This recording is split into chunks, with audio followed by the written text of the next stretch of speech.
하나님의 말씀은 마태복음 12장 9절입니다. 신약성경 18면 마태복음 12장 9절에서 13절까지 봉독해 올립니다.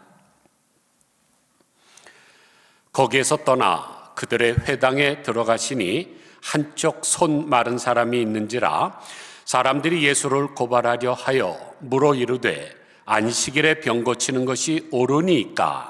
예수께서 이르시되 너희 중에 어떤 사람이 양 한 마리가 있어 안식일에 구덩이에 빠졌으면 끌어내지 않겠느냐? 사람이 양보다 얼마나 더 귀하냐? 그러므로 안식일에 선을 행하는 것이 옳으니라 하시고 이에 그 사람에게 이르시되 손을 내밀라 하시니 그가 내밀매 다른 손과 같이 회복되어 성하더라. 아멘.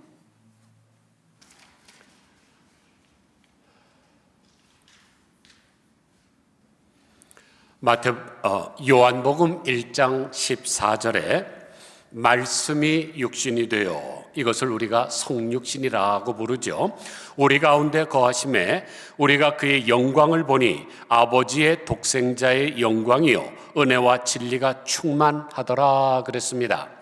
우리 예수님은 완전하신 하나님이시면서 동시에 온전한 인간이기 때문에 은혜와 진리가 동시에 충만할 수 있지만 우리 같은 죄인과 범인은 이 은혜와 진리가 동시에 충만할 수가 없습니다. 그래서 설교하는 목사님들을 가만히 살펴보면 첫째, 은혜에 초점을 맞추는 분들이 계시죠. 회중들에게 은혜를 끼치기 위해서 감동적인 예화를 많이 찾고 또 자기가 겪었던 간증거리 같은 것을 하는데 사실 설교에 은혜가 있어야죠. 그러나 인위적으로 자기의 감정을 집어넣고 또 과장을 하고 심지어는 진리와는 상관이 없는 이야기를 한다면 그것은 아니라고 생각을 합니다.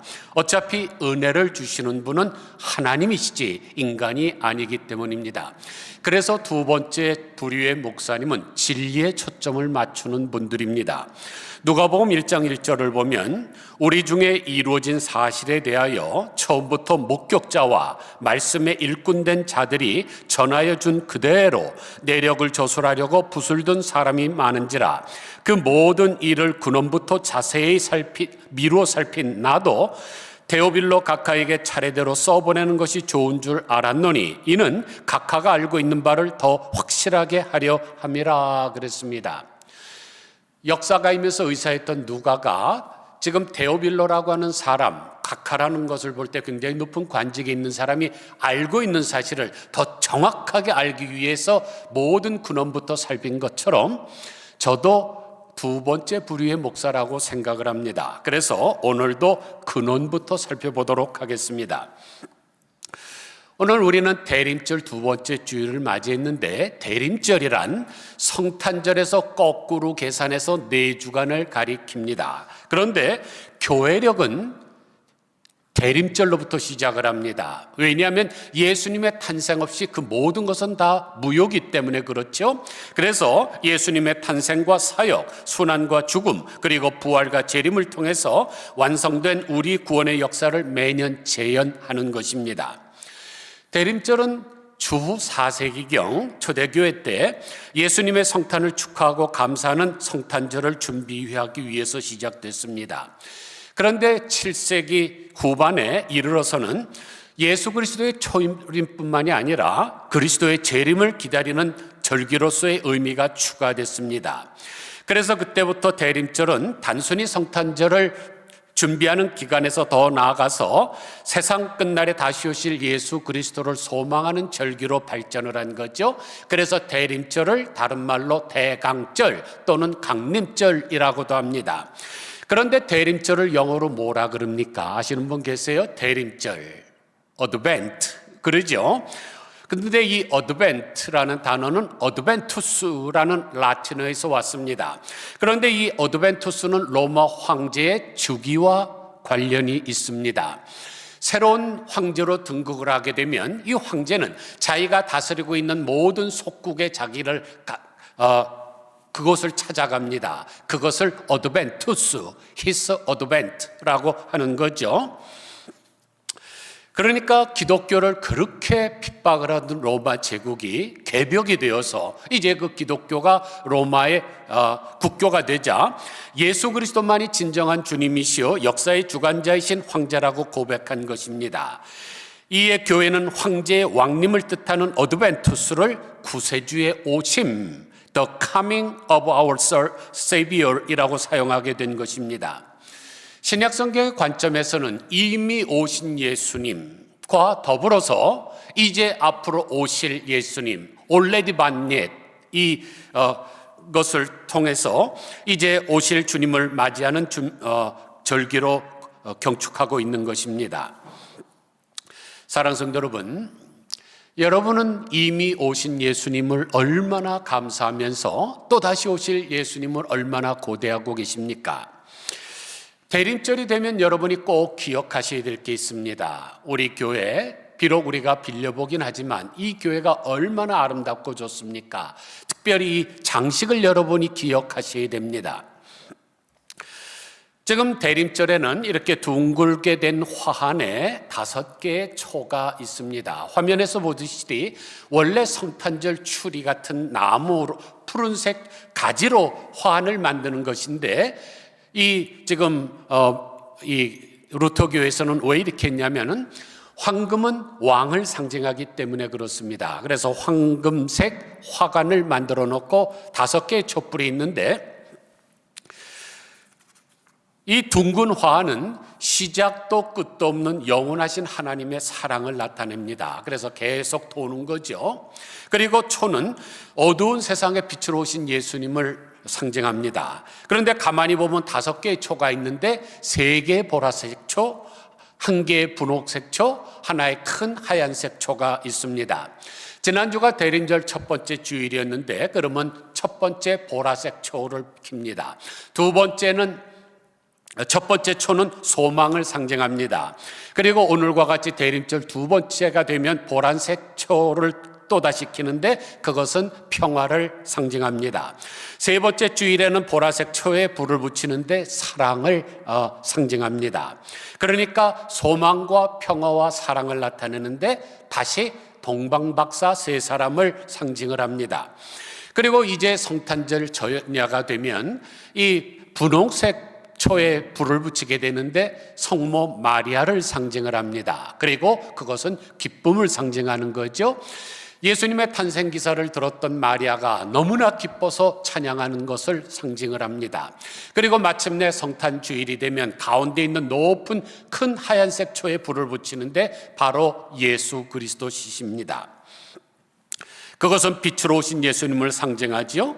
요한복음 1장 9절을 보니까 참 빛 곧 세상에 와서 각 사람에게 비치는 빛이 있었나니 그가 세상에 계셨으며 세상은 그로 말미암아 지은 바 되었으되라고 했고, 요한복음 8장 12절에서는 예수께서 또 일러 가라사대 나는 세상의 빛이니 나를 따르는 자는 어두움에 다니지 아니하고 생명의 빛을 얻으리라 그랬습니다. 그런데 빛은 그냥 단지 어둠만 비치는 거 아니죠. 생명의 빛이라고 표현한 것과 마찬가지로 생명을 주는 것입니다. 그래서 병든 사람이 다시 온전케 되는 것도 비침을 받는 거죠. 그것이 바로 오늘 본문에 나오는 기사입니다. 9절 보니까 거기에서 떠나 그들의 회당에 들어가시니 라고 했습니다. 성경에서 여기가 거기가 어디라고 분명히 밝히지는 않았지만 예수님께서 나는 안식일의 주인이라고 말씀하신 그 장소를 떠나서 그들의 본부로 들어가고 있습니다. 호랑이를 잡으려면 호랑이 굴에 들어가야 되기 때문이죠. 회당은 영어로 시나고그라고 하는데 이것은 모임, 집회, 회중의 뜻을 가진 헬라어 시나고게를 음역한 것으로서 함께 모이는 장소를 가리킵니다. 그래서 함께 모여서 여기서 예배를 드리고 율법 교육을 하고 중대한 자기 나라의 일들을 논의하는 장소입니다.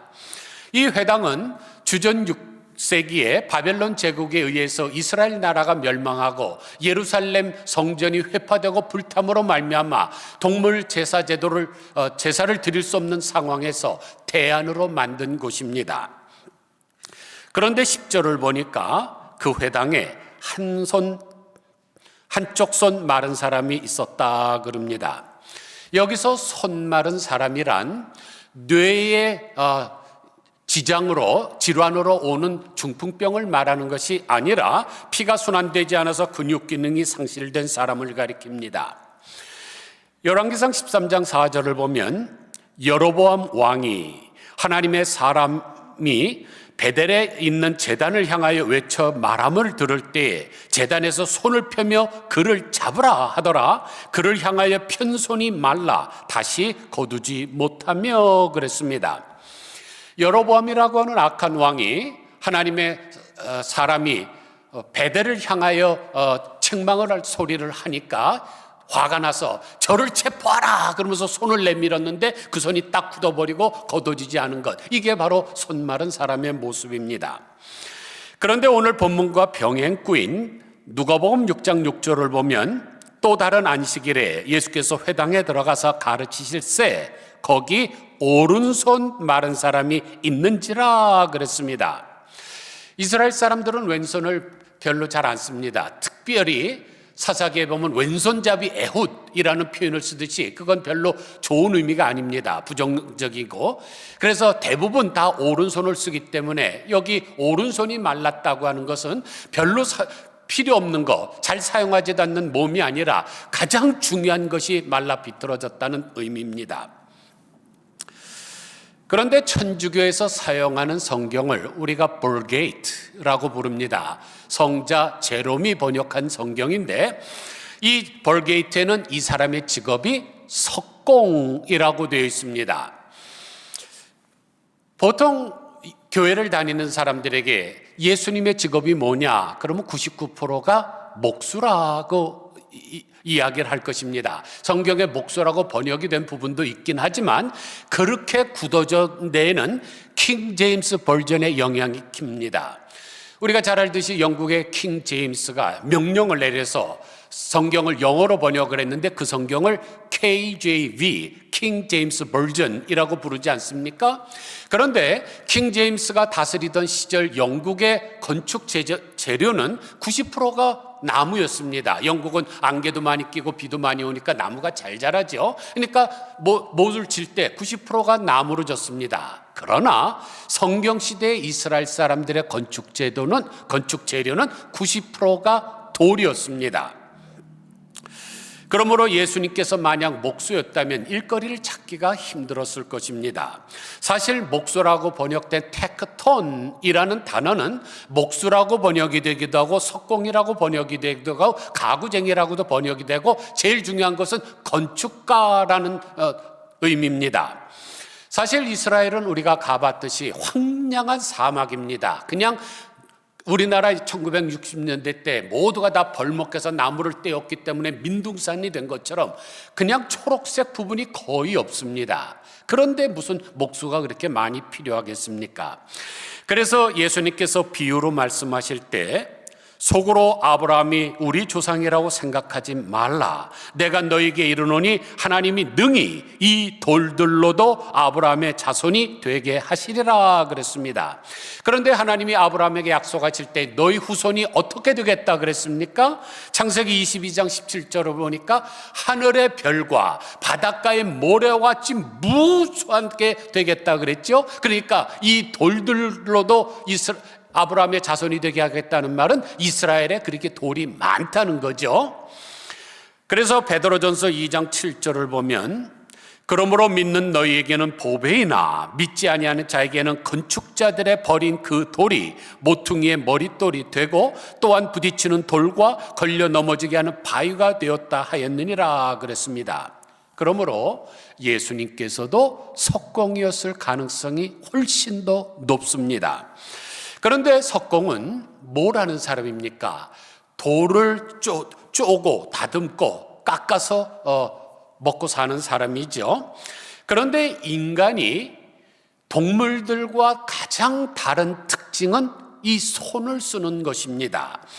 인간이 이렇게 높은 문명을 만들어낸 데에는 손의 영향이 큽니다. 그래서 인간을 정의해주는 묘사들이 여러 가지가 있는데 첫째, 호모 하빌리스, 손재주가 있는 인간, 호모 파베르, 도구적 존재, 호모 라보란스, 일하는 인간, 호모 비블로스, 기록하는 인간, 호모 테크니쿠스, 기술을 사용하는 존재, 호모 아르텍스, 예술하는 인간, 7번째 호모 그라피쿠스, 그림을 그리는 인간. 이 7가지, 지금 제가 시간 관계상 요 7가지만 했지만은 뭡니까? 다 손을 가지고 하는 거죠. 이 손이 그렇게 중요하기 때문에 그렇습니다. 그래서 어린아이가 태어나면 그 고사리 같은 손으로 그 엄마의 손가락을 이렇게 잡는 것으로부터 사람은 발전해 나가기 시작을 합니다. 그리고 사람들이 직업이 무엇이든지 간에 사람들은 자기의 손으로 그 일을 감당합니다. 우리 피아니스트들 피아노 연주하는 거 보면 경이롭지 않습니까? 이 한 손가락으로 전화기 이거 누르는 것도 해갖고 계속 뭐 이상한 글자 보내오는 분들도 있는데 10가지 손가락이 다 움직여갖고 아름다운 음악을 만드는 것 대단하죠? 골프 치는 사람, 탁구 치는 사람, 뭐 사격하는 사람, 모든 사람들 이 손이 얼마나 경이로운지 모릅니다.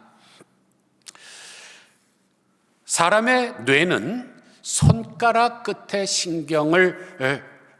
영향을 받는데 손가락 극 신경 종말 개체수는 1제곱센티미터당 1300개가 이른다고 합니다. 여러분, 장님들 아무것도 못하는 것 같죠? 아닙니다. 여러분 헬렌 켈러 아시잖아요. 못 말하고 못 듣고 못 보던 헬렌 켈러가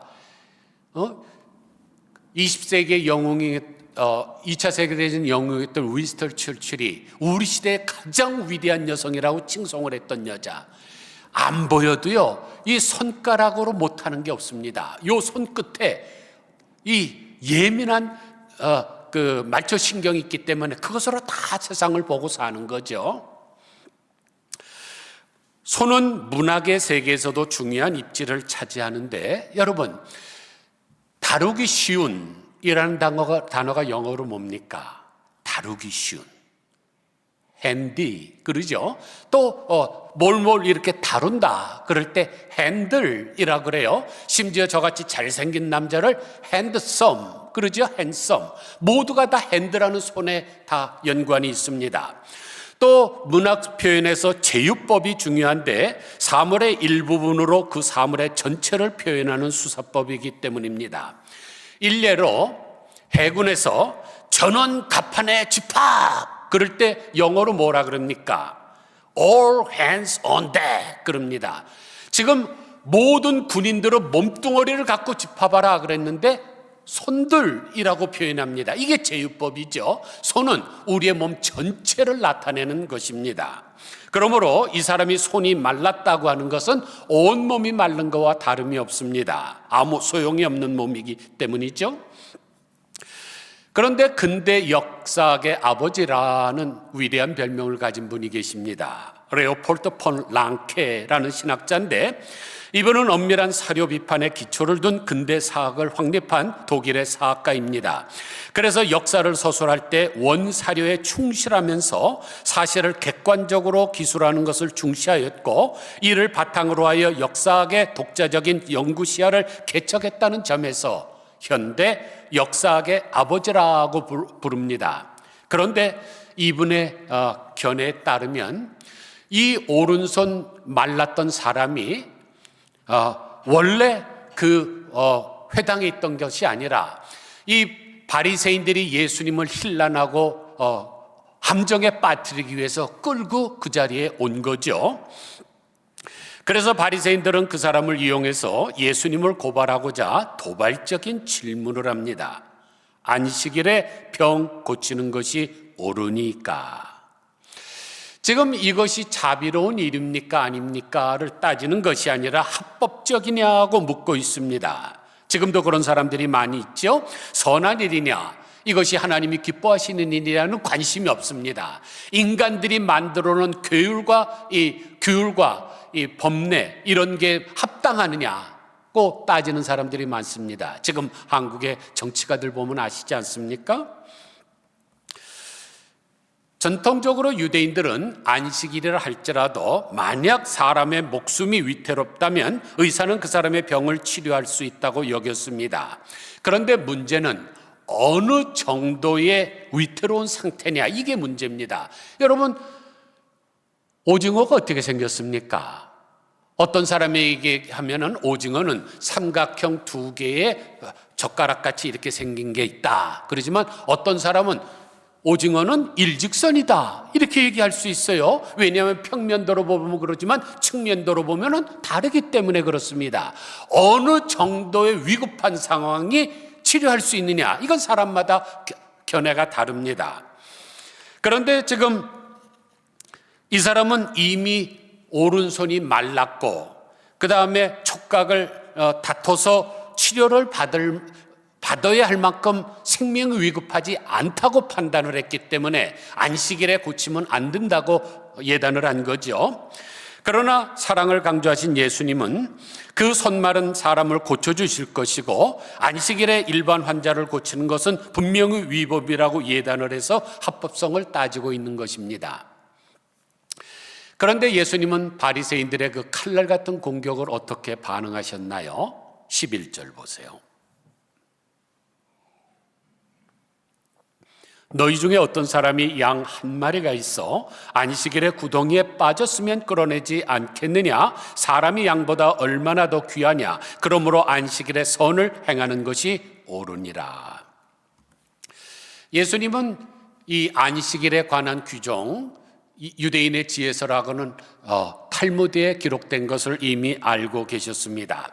탈무드를 보면 1차적으로 웅덩이에 빠진 동물이 그 웅덩이에서 빠져나올 수 있을 때까지 먹을 수 있는 양식을 공급하라, 그렇게 되어 있습니다. 그런데 만약 그 동물이 목숨이 위협할 때에는 그 동물을 직접 끌어낼 것을 촉구하고 있습니다.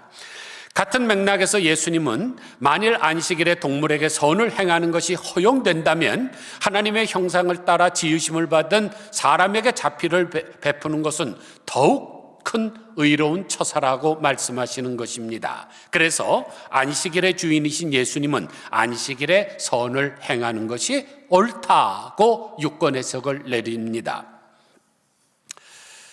그러니까 예수님은 동물이 죽든 말든 사람이 죽든 말든 관계없이 규정된 안식일 법규만을 지키려고 하는 바리새인들의 교조주의에 종속되지 않으셨습니다.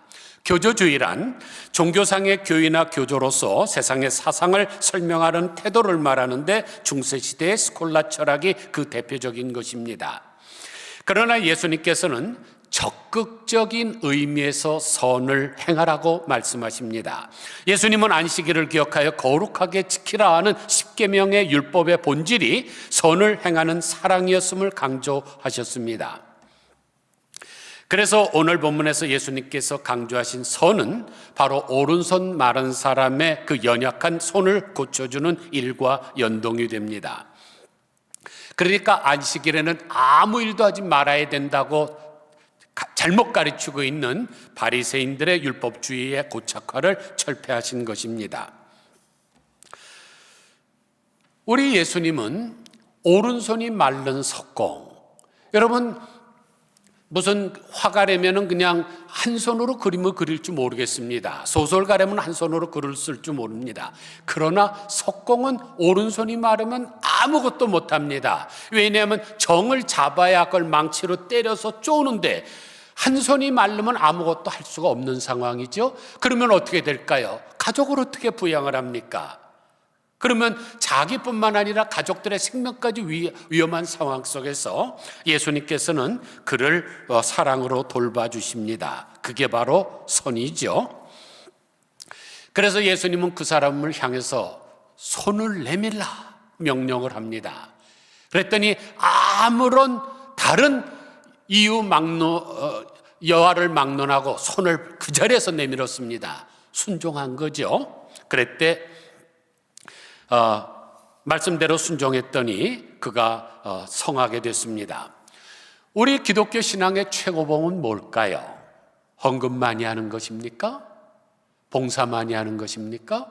단기선교 자주 다니는 겁니까? 아니죠. 우리 기독교 신앙의 최고봉은 순종입니다. 순종이 제사보다 낫다는 말씀도 있지만은 성경의 마지막 책인 요한계시록 12장 17절을 보면 용이 여자에게 분노하여 돌아가서 그 여자의 남은 자손, 곧 하나님의 계명을 지키며 예수의 증거를 가진 자들과 더불어 싸우려고 바다 모래 위에 섰더라 그랬습니다. 지금 사탄이 하나님의 믿으면서 예수 그리스도의 증거를 끝까지 지킨 사람과 대결하려고 지금 하는 그런 상황이죠. 그런데 여기 신앙을 지킨 사람을 하나님의 계명을 지키며 예수의 증거를 가진 자라고 기록하고 있습니다. 그런데 지켰다는 말은 순종했다는 것입니다. 우리가 하나님의 계명을 순종해야 그 말을 지키기 때문이죠. 요한계시록 14장 12절에도 성도들의 인내가 여기 있나니 그들은 하나님의 계명과 예수에 대한 믿음을 지키는 자니라. 요한계시록 22장 7절에서도 보라 내가 속히 오리니 이 두루마리의 예언의 말씀을 지키는 자는 복이 있으리라 그렇습니다. 성경은 처음부터 끝까지 다 일관적으로 동일합니다. 하나님의 말씀을 순종하는 사람, 그래서 지키는 사람, 그 사람에게 복이 있습니다. 인간의 불순종으로 말미암아 인간이 실락원을 했지만은 이제는 예수 그리스도가 순종함으로 말미암아 복락원하는 것입니다. 그래서 로마서 5장 19절을 보면 한 사람이 순종하지 아니함으로 많은 사람이 죄인이 된 것 같이 한 사람이 순종하심으로 많은 사람이 의인이 되리라고 하십니다. 히브리서 5장 8절에서는 그가 아들이면서도 받으신 고난으로 순종함을 배워서 온전하게 되셨은즉 자기에게 순종하는 모든 자에게 영원한 구원의 근원이 되시고 그랬습니다. 그렇습니다. 우리가 하나님 앞에 합당한 영광을 돌릴 수 있는 길은 유일하게 순종하는 길입니다. 그러므로 하나님의 말씀에 순종하는 자는 복이 있습니다.